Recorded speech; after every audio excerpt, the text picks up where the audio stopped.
William Walker Atkinson's The Mystery of Sex, or Sex Polarity. Chapter 5 was Sex in Animal Life. This is Chapter 6, Sex in Human Life. There are two aspects of sex in human life. The first, the physical aspect, is merely a continuation of the thought phase of sex in the life of the animal kingdom, and should concern itself solely with the reproduction of the species. The second, the vital, mental, moral, and spiritual, leads to planes of manifestation of which the animal world has no experience. Although some of its phases are indicated in the lives of the higher animals in the sense of a prophetical promise. Strange as it may appear to many, some of the moral and ethical features of sex in human life are seen to have their roots in the sex manifestation of the higher animal life. There is much in common between them. As Geddes says, it is with emotions that we have here most to do. And without raising the difficult question whether animals exhibit any emotions exactly analogous to those which in man are associated with the moral sense, religion, and the sublime, we accept the conclusion of Darwin, followed by Romanes and others, that all other emotions which we ourselves experience are likewise recognizable in analogous expression in the higher animals.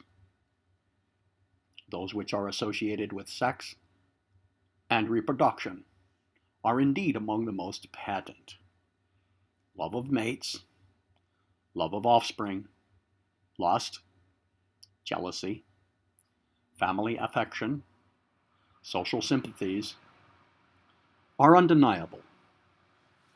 The love of mates, which in the earliest beginning of the lower life forms is evidenced only by an instinctive attraction, is then seen to gradually evolve into something which may be called affection,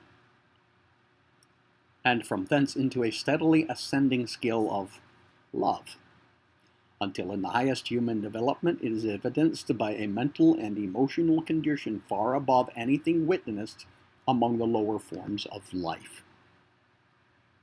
Even far down in the scale of life, we may see evidences of the mutual attraction between mates.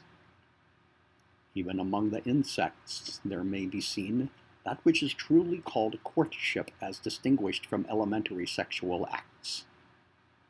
Geddes says, there may even be cooperation in work as in the beetles, such as the Atkinson, where the two sexes pursue their somewhat disinterested labors together.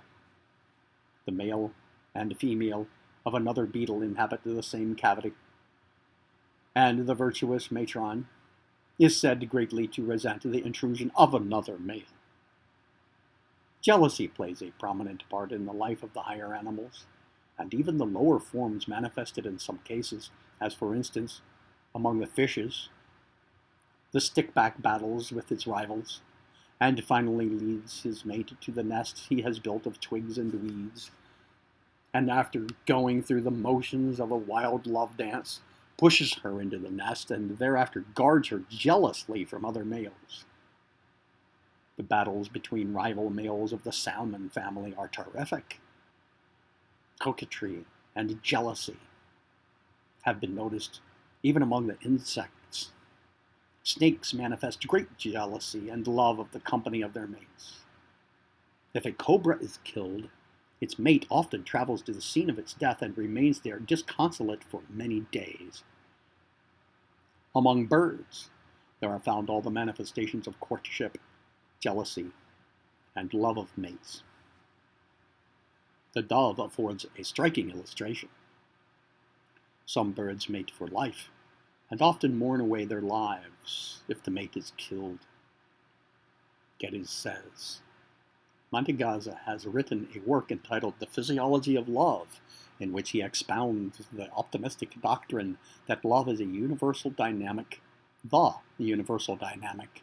And from this, Buchner quotes the sentence that the whole of nature is one hymn of love.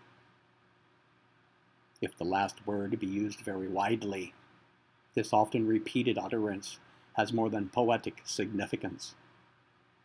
But even in the most literal sense, there is much truth in it, since so many animals are at one in that common habit in serenading their mates. The chirping of insects, the croaking of frogs, the calls of mammals, the song of birds, illustrate both the bathos and glory of the love chorus. The works of Darwin and others have made us familiar with the numerous ways, both gentle and violent, in which mammals woo one another. The display of decorations in which many male birds indulge, the amatory dances of others, the love lights of glowing insects, the joyous tournaments or furious duels of rival suitors, the choice which not a few females seem to exhibit, and the like, show how a process, at first crude enough, becomes enhanced by appeals to more than merely sexual appetite. But it is hardly necessary now to argue seriously in support of the thesis that love, in the sense of sexual sympathy, psychical as well as physical, exists among animals in many degrees of evolution. Our comparative psychology has been too much influenced by our intellectual superiority, but while this, no doubt, has its correspondingly increased possibilities of emotional range, it does not necessarily imply a corresponding emotional intensity, and we have no means of measuring, much less limiting, that glow of organic emotion which so manifestly flushes the organism with color and floods the world with song. Who knows whether the songbird be not beside the man what the child musician is to the ordinary dullness of our daily toil and thought. The fact to be insisted upon is this: that the vague sexual attraction of the lowest organisms has been evolved into a definite reproductive impulse, into a desire often predominating over even that of self-preservation, and that this again, enhanced by more and more subtle psychical conditions or additions, passes by a gentle gradient into the love of the highest animals and of the average human individual. The love of offspring, which many seem to consider a distinctively human characteristic, has its roots in the mental and emotional life of the lower forms of life. Excuse me. Even as far down the scale as the worms, we find evidences of the offspring clinging around the mother animal, and often protected by the latter in one way or another. Some of the lowly forms of life carry their young around with them in broad chambers or pouch-like contrivances. The clepsine, a small freshwater leech, always carries its young around with it, attached to the surface of its body. The marine leech, known as the skate-sucker, guards faithfully, for several weeks, its eggs, which it has deposited in an old shell or under a stone. Some of the spiders carry their eggs around with them in tiny sacs until they are hatched. Among the shellfish, there are many species in which the young return to the shell of their mother after being hatched. The mother crayfish gives shelter to her young until they are able to care for themselves. The attention and care given to young bees and ants is well known. Some plant lice mothers are as solicitous for the welfare of their young as is the mother hen. Among the mammals, the young are carefully watched and guarded, in a manner strikingly human-like in many cases. Among the higher mammals, it is quite easy and natural to apply the term parental love to the interest manifested by the mother and father toward their offspring.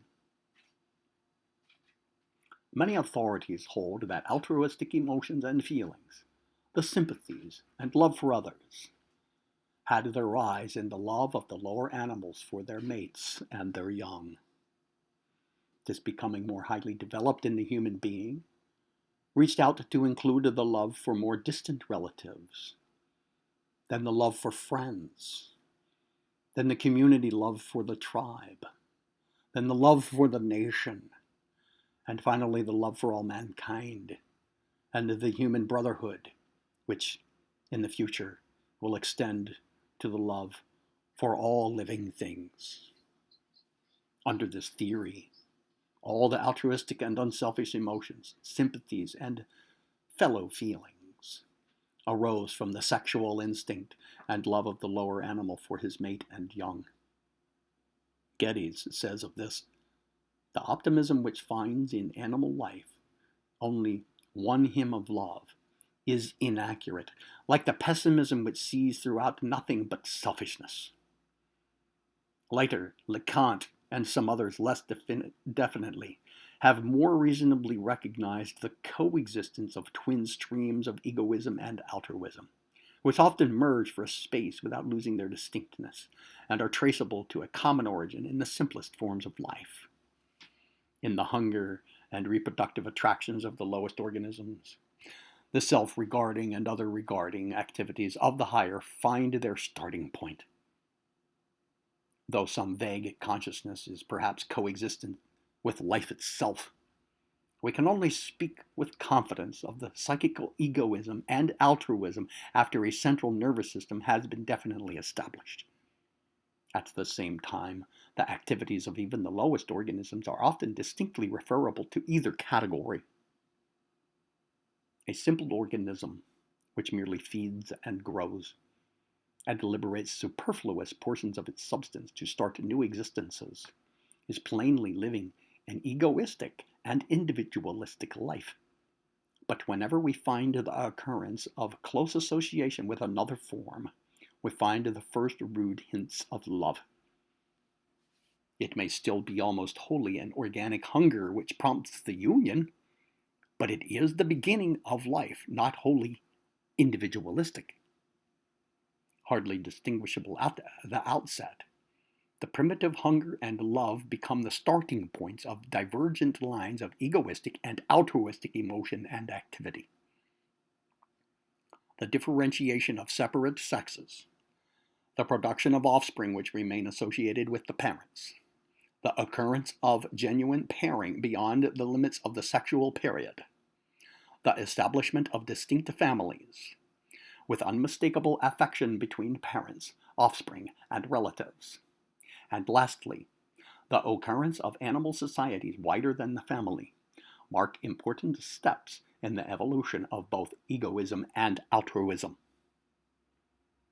There are two divergent lines of emotional and practical activity: hunger, self-regarding, egoism on the one hand, love, other-regarding, altruism on the other. These find a basal unity in the primitively close association between hunger and love, between nutritive and reproductive needs. Each plane of ascent marks a widening and ennobling of the activities, but each has its corresponding bathos, when either side unduly preponderates over the other. The actual path of progress is represented by action and reaction between the two complementary functions, the mingling becoming more and more intricate. Sexual attraction ceases to be wholly selfish. Hunger may be overcome by love. Love of mates is enhanced by love for offspring. Love for offspring broadens out into love of kindred. Finally, the ideal before us is a more harmonious blending of the two streams. It is not our intention to speak of the physiology of sex in human life in this book. There are many good books written on the subject, which indeed requires a large book to consider in detail. Nor shall we discuss the physical side of the love of man and woman in this book, except in the matter of pointing out certain grave errors into which the race has fallen. The prostitution of the creative function to the gratification of sensual lust. We shall speak of this in plain words in the succeeding chapters. From thence, we shall pass on to a brief consideration of the higher phases of sex in human life. Sex exists for the human being not only on the plane of the physical, but also on the vital, the mental, and the spiritual plane. Moreover, there is possible for the human being the conservation and transmutation of the creative energy of the sexual organism. Of this too shall we speak. The purpose of this book is to show the evolution of sex from the inorganic life onto the lower forms of organic life, thence onward to the human life, and then onto the plane of the superman and the superwoman. Sex is like the sacred lotus of Oriental lands, its roots buried in the muddy slime of the riverbed, thence rising through the various currents of the river water until finally the air is reached, when, lo, the plant blossoms forth in luxuriant purity, a type and a symbol of the highest spiritual development. Sex has its roots in the mud of material life. It rises through the flowering waters of mentality, and finally blossoms in the clear air of the spiritual nature, pure, sacred, divine. We ask all to read carefully and ponder deeply on what we shall now have to say regarding sex in human life. Chapter 7 will be the physical function of sex.